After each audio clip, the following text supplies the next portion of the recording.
During World War II, General Okamura Ningji of the Japanese forces launched a daring blitzkrieg attack on Nanchang, employing tactics that preceded even the renowned German General Guderian. Despite the strong defense preparations by Chinese Commander Luo Zhuoying, General Okamura's overwhelming firepower, including heavy artillery and tanks, surpassed all expectations. The Japanese tanks broke through the Chinese defense lines, leaving the fortifications ineffective. As the situation turned dire, Luo Zhuoying realized the gravity of the threat, but the reserve forces were still days away. General Okamura's risky strategy led to unexpected consequences. During World War II, many Japanese generals were fond of taking risks, such as Admiral Isoroku Yamamoto, who attacked Pearl Harbor, and the Japanese renowned general in the Chinese theater, General Okamura Ningji. Due to his strategic acumen, even after Japan's defeat, Chiang Kai-shek astonishingly pardoned him and even invited him to serve as his military advisor. General Okamura Ningji played with blitzkrieg tactics 6 months earlier than Guderian and attacked China's Maginot Line, Nanchang. Perhaps Guderian drew inspiration from his experiences. After the Battle of Wuhan, the Chinese army in central China, similar to the state of Mississippi in the United States, was divided into 2 sections. The northern section corresponded to the 3rd War Zone, while the southern section was the 9th War Zone, with Nanchang serving as the connecting point between the two. Nanchang not only had a crucial railway hub but also an airfield. Therefore, General Okamura Ningji decided that even with limited mobile forces, he would eliminate this thorn. Facing the Chinese army's formidable lineup commanded by Luo Zhuoying, General Okamura Ningji did not display a sense of urgency. He only dispatched the 101st and 106th divisions. Since these 2 divisions had performed rather poorly in previous battles, with the 106th Division nearly annihilated in mountain gullies, they were not highly regarded.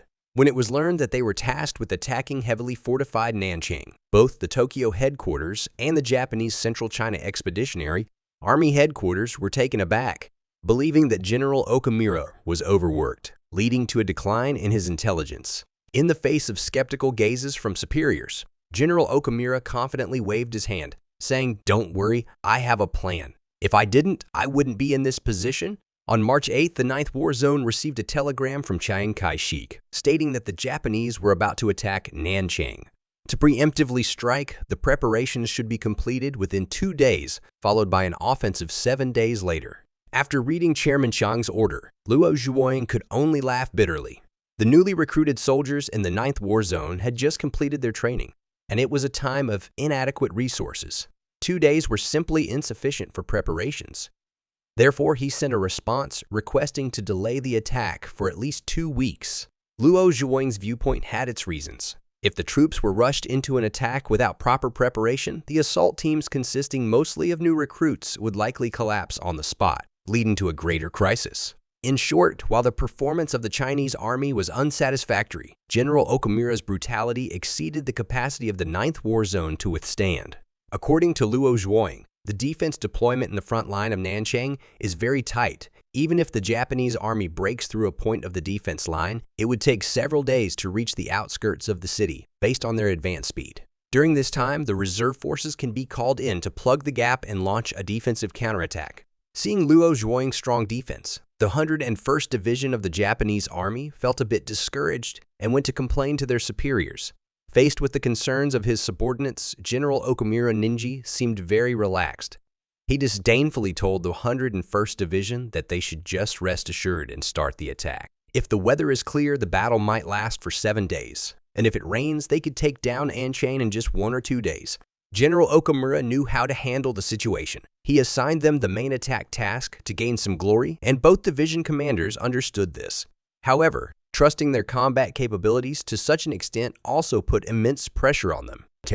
Also, fortunately, the leaders were considerate enough to give them a hint in advance. Even though they would be the ones launching the attack, they were not the only ones with firepower.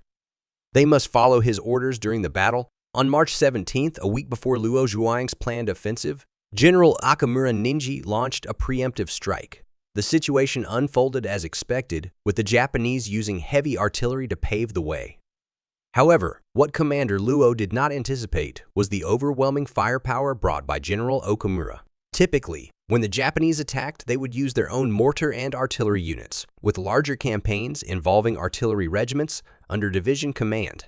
But General Okamura adopted an extremely aggressive approach. He positioned the heavy artillery regiment of the 11th Army right at the front, along with the artillery units of the two divisions, totaling over 200 large and medium caliber cannons, directly covering almost all of Luo Zhuoying's positions. After several rounds of fierce shelling, the front lines became chaotic. Smoke canisters were launched from the Japanese positions, accompanied by small explosions. Smoke filled the Chinese positions, causing people to scream in pain and roll on the ground or cover their eyes. Everyone was thrown into disarray because they knew the Japanese were using poisonous gas. As a crisis emerged in the front line, based on experience, the Japanese would need time to reorganize their offensive after the frontline troops suffered losses.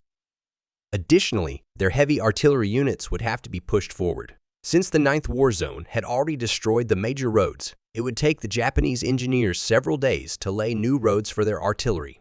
During this time, the reserve forces could be called in to plug the gaps. The situation did not seem too complicated. However, unexpected consequences occurred. After the shelling and gas attacks, a series of rumbling sounds echoed from the Japanese positions as tank units emerged in groups, tearing through the Chinese defense lines and advancing rapidly towards the rear.